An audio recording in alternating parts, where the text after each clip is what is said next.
Hi everyone, delonewolf here. Welcome back to the Sunday Recap, my weekly vlog where I talk a little bit about my last week in games. As always, we'll start with some EVE Online, and I've played around an average amount of EVE Online. A good part of that has been spent running the rogue drone sites. I must say, I've been mostly chasing the injectors. I think the drop rates have been fixed basically, because I do get a decent amount of those, and I'm basically almost ready to keep the skill training boost that you get from those injectors up and running until the end of the event, which should be around January 9th. Next to that, I also did a little bit of mining, just the classical stuff to relax, second screen like a movie or something like that. Kept up with the PI and the blueprint copy business. On that front, it's not good news. It's definitely slowing down quite a little bit, and the blueprint copy for the large refinery is dropping in price very quickly. So that is definitely something that has dried up quite a little bit in the last few weeks. Now, who knows, it might make a comeback at some point. That all depends on activity, supply, demand and all of that good stuff. So I'm continuing to make a good amount of blueprint copies, but at the moment I'm selling way fewer than I am making. So to supply my income, I also moved some more stuff from one of the caches, which are like gifts that I got around a year ago. So massive amounts of like capital rigs and things like that. So I moved those in a tech tree pretty slowly, but with a couple 100 million at the same time. So that's what I've been doing to replenish my my ISK supply a little bit as well. And other than that, I'm mostly just curious about what's on the horizon for EVE Online. So I did take a trip to CC. Took a look there at the changes to the agency. On the one hand, I like it. I like the idea of the agency. You may have seen that in the in development video as well. CCP wants that to become like your one-to go-to window if you're looking for content in EVE Online. I think it's a great idea. It's just very tricky to actually make that work. I personally feel like it needs like a sort of a minimalist mode so that you can create a place for that on your UI while you're playing. Is something that's very difficult to do, but if you can do it for exploration, I think you should be able to do it for the agent finder as well. Anyways, more on that next week, and then it's just basically the general roadmap. I'm curious about what CCP is planning for the next year, and also the rebalancing. We were promised a specific rebalance team, and I am curious to know what those guys are up to. Next up, we have some Heroes of the Storm, and that has been a little bit more than needed basically. I sometimes do try to like go with a minimal amount of games just to see how the quest log fills up there, because there are a couple of really good daily quests, of course, that up your gold earnings by quite a bit. Play 8 games, get 800 golds, very nice quest to have, and then win 3 games. I think that's 600 golds. Those are nice ticks, and basically the more quests you allow to come into your quest queue, the higher the chance that you get those, of course. But that didn't really happen last week, perhaps because I went over the minimal amount a little bit as well. I've been exploring a little bit more, been playing some Malfurion. I think that's basically become my favorite support hero now. Very powerful, a great enabler on the right, like damage type, because of the innervate, where you can basically allow them to use their abilities more quickly, get them a mana boost, you know. There are some glass cannons such as Li Ming that really benefit greatly from that ability. And so yeah, Malfurion is, in my opinion, an awesome support character, and basically replaces Li for me as my go-to support character. Been playing some other games as well.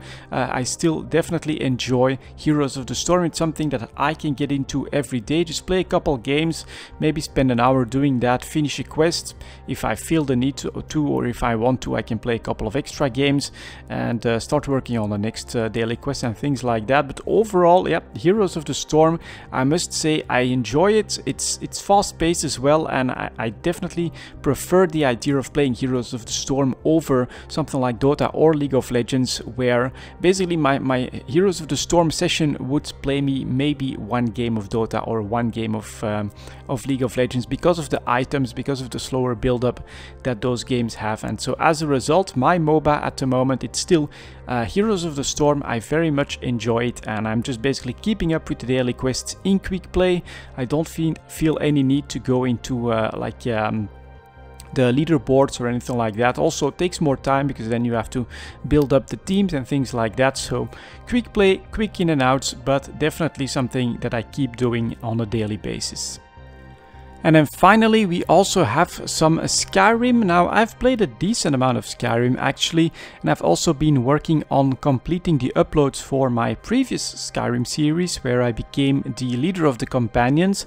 So there's a couple more videos of that coming, but as you might know, I started a new character. This time it's an Argonian, and I did get him to 100 enchanting, which at that point you have to be a little bit careful, because if you go all out with the enchants, you do become overpowered. So especially on the weapons front, if you go for full damage, you know, the maximum amount of like fire damage and frost damage on your weapon, you just become overpowered at that point, and playing the rest of the game basically becomes pointless. So I've been careful not to do that, but I have been using that enchanting to make myself and my companion, which is still Lydia at the moment, very tanky, so very resistant to magic, and going with heavy armor, we're also slowly becoming more and more resistant to the physical damage as well that the game throws at me, and that gives me time to do other stuff, to work with summons, to heal Lydia up, to let her do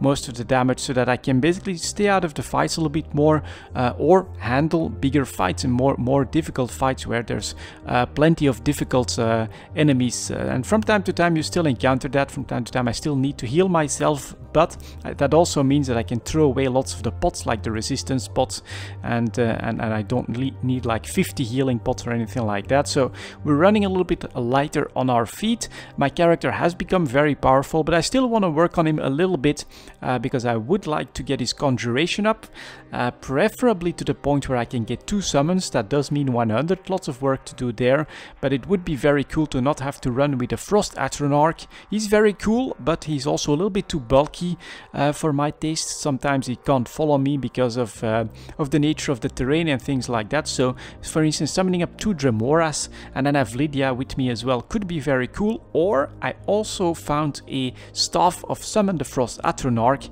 and so I know that the priestess of Azura, if you give her a staff, she usually uses that as well, and so then potentially with her we might have myself, the priestess, 2 of my summons and 1 extra summon. That would be very cool as well, I think, to have this very powerful army, but I am being very careful that I don't create an overpowered offensive weapon, and so whatever I do with the enchanting there, I keep the charges basically up to 1000 charges, and that means like maybe 4 points of damage, of fire damage, and then maybe 1 point or 2 points of lifesteal or something like that. So I definitely try to keep the game a little bit balanced from that perspective, but it's very nice to play with this very tanky character. Also have a very tanky follower.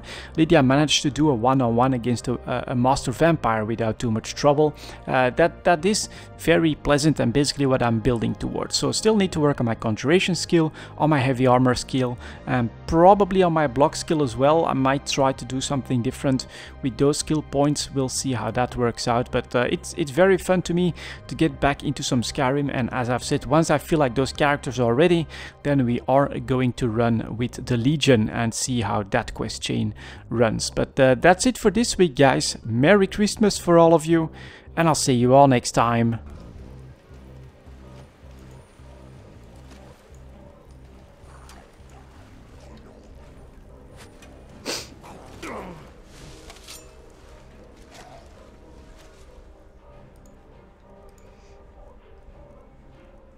Oh no.